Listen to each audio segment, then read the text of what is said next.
Welcome to guys pharmacy school. आज हम पढ़ रहे हैं एचसीपी का टॉपिक ब्लड कोगुलेशन का मैकेनिज्म। तो चलो स्टार्ट करते हैं। Stoppage of blood called is haemostasis. तो देखो ये दो होते हैं। हीमो मतलब ब्लड, स्टेसिस मतलब उसको रेगुलेट करना है, उसे उसका बनाए रखना।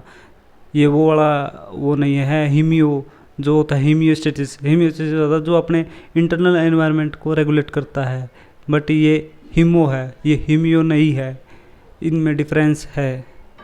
तो चलो आगे चलते हैं।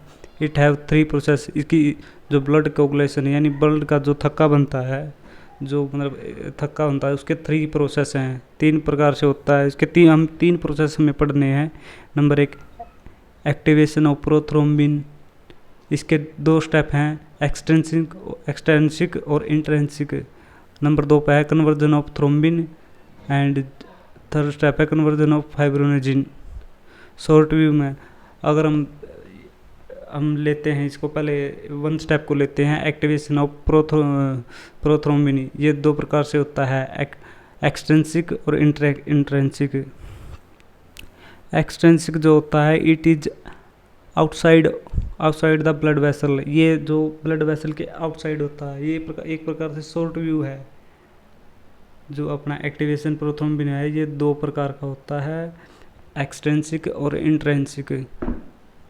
तो इसका हम ये एक प्रकार से शॉर्ट व्यू ले रहे हैं, थोड़ा बता रहे हैं कि क्या extrinsic is a fast pathway. ये एक प्रकार से फास्ट पाथवे है। It is outside the blood vessel. ये जो ब्लड वेसल के बाहर की ओर होता है। जैसे ये जो ब्लैक कलर से मार्क की गई है, ये तो ब्लड वेसल है, और जो ये ब्लू कलर से किया है, ये मतलब आउटसाइड, ये ब्लड के आउटसाइड होता है। इंट्रेंसिक होता है जो ये एक प्रकार से स्लो पाथवे होता है। इंट्रेंसिक जो होता है ये स्लो पाथवे होता है। It is inside blood vessel. ये ब्लड वेसल के इनसाइड है, जैसे दिखाया गया है। The green colour is the blood vessel and जो डार्क कलर से है, ये जो इनसाइड है, ये मतलब कि इनसाइड होता है ब्लड वेसल के।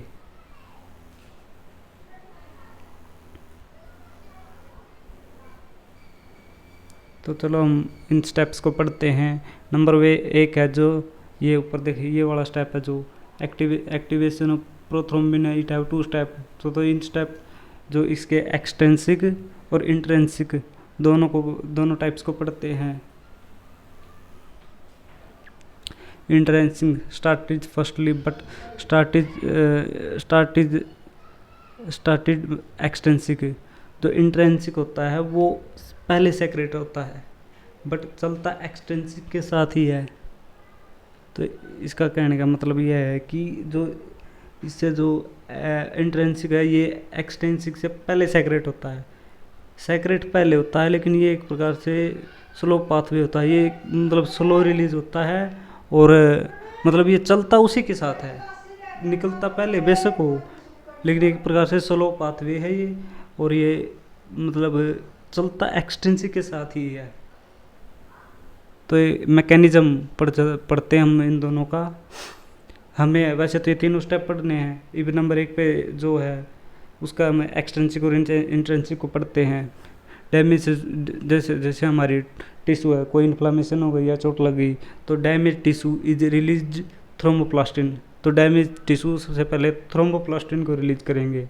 Thromboplastin is secrete prothrombins. ये प्रोथ्रोम्बिन्स को